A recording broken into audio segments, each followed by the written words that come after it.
Mesdames et messieurs, bienvenue. Merci de choisir la télévision Isanganiro pour vous informer. Voici les principaux titres de ce journal. Désormais, les constructions en commune Mukaza de la mairie de Bujumbura doivent être des bâtiments de 2 niveaux au minimum dans des parcelles de moins de 10 arts pour respecter le code de l'urbanisme. Vous aurez les précisions du ministre en charge des infrastructures dans ce journal. Le président du parti CNL, l'honorable Agathon Rwasa, demande au ministère de l'Intérieur de ne pas s'ingérer dans les affaires de ce parti. Il l'a dit ce jeudi dans une conférence de presse qu'il a animée. Voilà pour l'essentiel de ce journal. Tout de suite, les détails.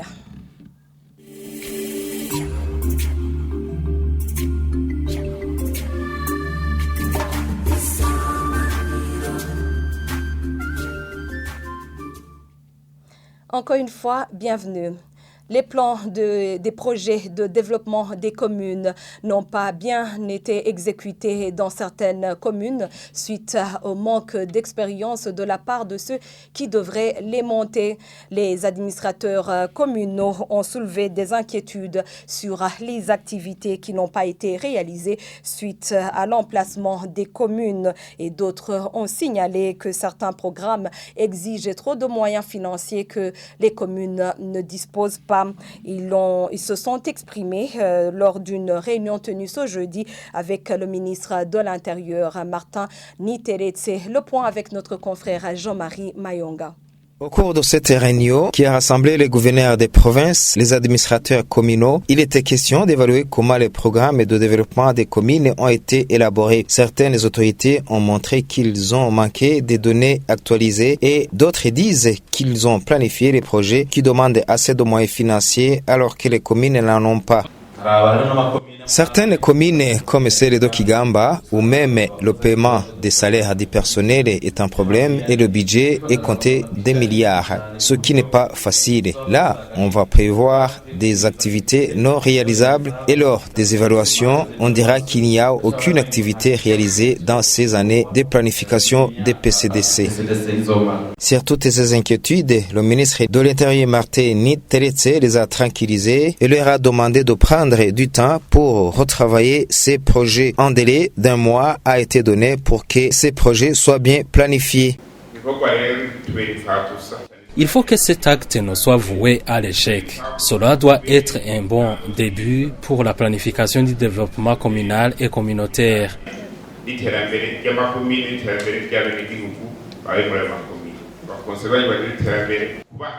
Soyez toujours auprès de vos conseillers en charge du développement. Veillez à ce que les projets soient validés par le conseil communal et vous devez terminer tout cela avec le mois de septembre.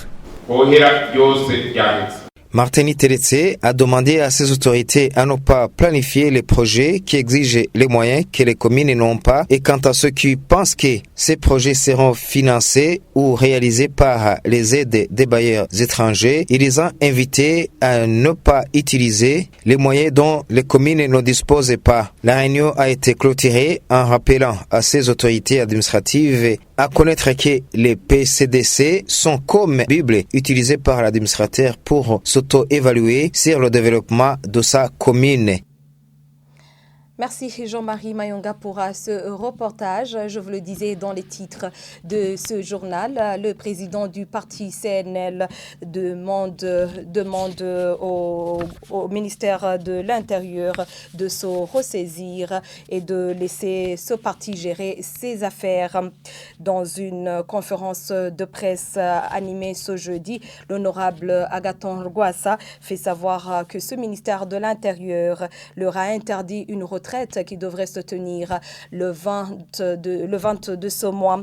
Il informe en outre qu'un congrès extraordinaire va bientôt se tenir, que la participation de 10 militants qui étaient au bureau politique dépendra de leur attitude. Mais il ne donne aucune précision sur la date exacte de la tenue de ce congrès. Je vous prie de le suivre. Il regarde la situation quant à son évolution. Nous avons écrit au ministre de l'Intérieur, du Développement communautaire et de la Sécurité publique en lui demandant de laisser le parti CNL organiser librement ses assemblées régionales le congrès ordinaire et nous lui avions même demandé à cette occasion un rendez-vous pour discuter en profondeur de la matière. C'est ainsi que le 4 de ce mois d'août, il nous a accordé une audience et nous avons échangé avec le ministre. C'est à cette occasion que nous avons exprimé que nous trouvions judicieux d'organiser une retraite. Pour nous, nous pensions qu'une retraite était la voie la mieux indiquée. Mais il semble que l'attitude du gouvernement via le ministère de l'Intérieur est de plutôt nous contraindre à fonctionner comme bureau politique. Et là, je trouve que c'est quand même une immixtion en quelque sorte parce que c'est au parti de s'organiser, c'est pas au ministère de nous organiser. Et nous devrions donc tenir cette retraite-là, le 20 de ce mois, n'eût été justement l'interdiction par le ministre de suspendre cette activité.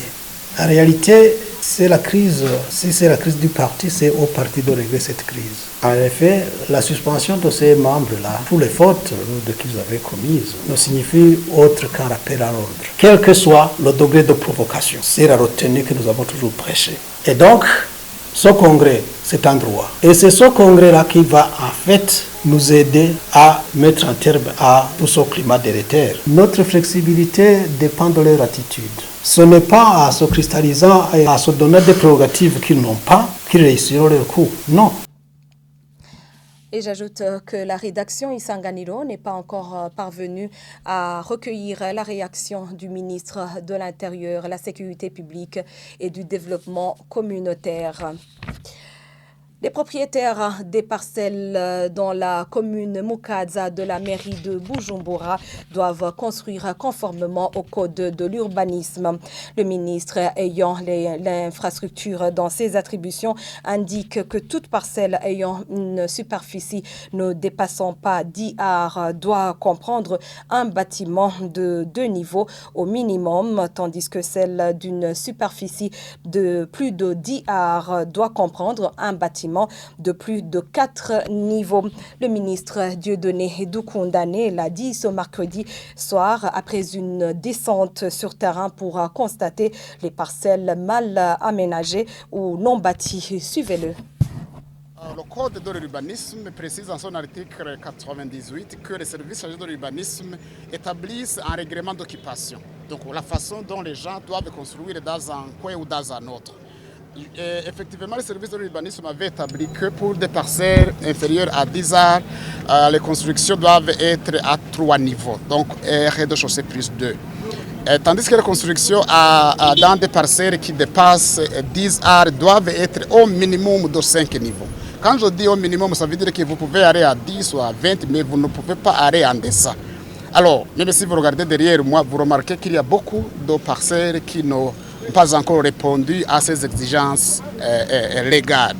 Alors, puisque nous devons être une économie émergente et puisque nous ne sommes pas une exception, nous avons lancé justement cet appel pour que ceux qui ont des parcelles nous fassent parvenir leur programme de conformité, de se conformer à ces exigences dans les 15-16 prochaines années. Et ici, je voudrais lever tout malentendu. Ça ne veut pas dire qu'au mois d'août, les gens doivent avoir établi les plans de construction. Non. Nous avons une vision devant nous, mais également nous avons des outils légaux qui nous poussent à nous y conformer.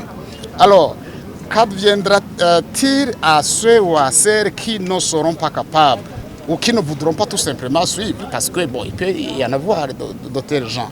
Ce dispositif légal justement de 2016, le code de l'urbanisme le précise en son article 69. Donc l'article 69 dit que si vous ne voulez pas ou si vous ne pouvez pas, donc vous pouvez être indemnisé ou exproprié pour que ceux qui le peuvent, ceux qui le veulent, puissent justement rentrer dans cette vision de l'État. Mais ici je voudrais nuancer. Il se peut qu'un propriétaire ou un autre puisse ne pas avoir les moyens. Nous les encourageons à travailler en synergie avec les autres. Et avant de boucler ce journal, un coup d'œil à l'étranger, le patron du groupe paramilitaire Wagner Prigorine est mort dans un crash d'avion près du village de Kujenkino, c'est au nord-ouest de Moscou. C'était mercredi et selon les agences RIA, TASS et Interfax, se référant à l'agence russe de transport aérien, indique que le nom de Evgeny Prigojine figure sur la liste des passagers de cet avion qui devrait relier Moscou à Saint-Pétersbourg. Et vous saurez que Prigojine avait été à l'origine en juin d'une rébellion dirigée contre l'armée russe menée par ces hommes qui avaient brièvement capturé des sites militaires dans le sud de la Russie avant de se diriger vers Moscou. Images et commentaires de nos confrères de Euronews. Le patron du groupe paramilitaire russe Wagner, Evgeny Prigojine, est présumé mort après avoir été confirmé comme passager d'un avion qui s'est écrasé entre Moscou et Saint-Pétersbourg, selon l'autorité de l'aviation russe. Les corps de 10 personnes à bord ont été retrouvés. Un message sur une chaîne affiliée à Wagner proclame que Evgeny Prigojine était un héros de la Russie, un vrai patriote de sa patrie. Un commandant clé de Wagner, Dimitri Utkin, serait également décédé dans l'accident. Les données du suivi des vols ont montré que le signal d'un jet privé que Prigojine avait utilisé auparavant avait soudainement disparu. Les causes du crash n'ont pas encore été établies. La télévision d'État russe a diffusé le récit de l'accident en citant les informations fournies par l'Agence fédérale du transport aérien. 3 membres d'équipage, dont le pilote, figurent parmi les morts. Prigojine est apparu pour la dernière fois dans une vidéo en début de semaine qui aurait été filmée dans un lieu non précisé en Afrique. Il s'était fait discret depuis qu'il avait pris la tête d'une éphémère mutinerie en juin. La situation suscite de nombreuses réactions à travers la planète, dont celle du président américain. Je ne sais pas exactement ce qui s'est passé, mais je ne suis pas surpris. Il ne se passe pas grand-chose en Russie sans que Poutine y soit pour quelque chose. Ancien bras droit du président Vladimir Poutine, les observateurs estiment que Prigojine a peut-être payé le prix fort pour avoir critiqué le pouvoir en place. Ainsi s'achève ce journal. Merci à toutes et à tous de l'avoir suivi. J'aurai le même plaisir de vous retrouver demain à la même heure. Très bonne suite des programmes sur la télévision Isanganiro. Au revoir.